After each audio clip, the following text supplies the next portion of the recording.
There comes a moment in healing where pain no longer defines you, but refines you, where what broke you becomes the signal that rewires your entire system. I'm not talking about belief, I'm talking about energy, frequency, and the science of consciousness. For 2 years, I've walked alone, no partner, no illusion of control, just me rebuilding my universe from scratch. And in that silence, I began to see how thought, emotion, and energy are all quantum. They're not separate, they're the same field responding to our awareness. Quantum physics has been saying this for decades. Albert Einstein once said, "Everything is energy and that's all there is to it." Max Planck, the father of quantum theory, revealed that what we call matter is actually vibration. He said consciousness is the matrix of all matter. And if that's true, then healing isn't just emotional, it's vibrational. When we experience heartbreak, loss, or trauma, our cells record that information. Neuroscientists like Dr. Joe Dispenza and Dr. Candace Pert have shown how emotions influence neurochemistry. Thoughts create electrical patterns in the brain. Feelings create magnetic ones in the heart. Together, they form an electromagnetic field, a quantum signature that shapes reality. So when I talk about alignment, I don't mean some mystical high you chase. I mean coherence between mind and heart, between what you think and what you feel. The HeartMath Institute has proven that the heart sends more information to the brain than the brain sends to the heart. That means your emotional state literally instructs your brain on how to perceive the world. For years, I repeated the same cycles. I'd meet people who reflected my old wounds, not my potential. I thought I was attracting love, but I was recreating patterns. My mind wanted healing, but my energy was still broadcasting survival. Awareness changed that. The observer effect, one of the cornerstones of quantum physics, tells us that observation changes the outcome of an experiment. When consciousness interacts with matter, reality shifts. So when I began observing my own pain without judgment, my reality began to shift too. The pattern stopped repeating because I stopped resisting.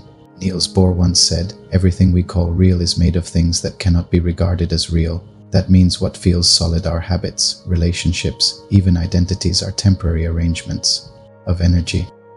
The more I let go of who I thought I had to be, the more space there was for who I truly am. Healing isn't linear, it's quantum. One moment of true awareness can collapse 1,000 old timelines. It's not about time passing, it's about consciousness expanding. When I chose to see my divorce not as a failure but as a recalibration, the grief transformed. It wasn't the end of love, it was love evolving through me. Every thought is a wave, every emotion is a particle. Together they form the quantum dance of your life. The key is observation without resistance, awareness without fear. You're not broken. You're entangled with every version of yourself that ever existed, and you have the power to choose which one you align with. When you quiet the mind and open the heart, you step into coherence. Greg Braden calls this the divine matrix, where science meets spirituality and miracles become measurable. It's the space where logic and faith shake hands and creation begins again. Mental health isn't separate from this truth. Anxiety, depression, grief, these are energy distortions, not life sentences. The body speaks in chemistry, the soul in vibration. When both are heard, healing happens naturally. That's not magic, it's biology meeting quantum law.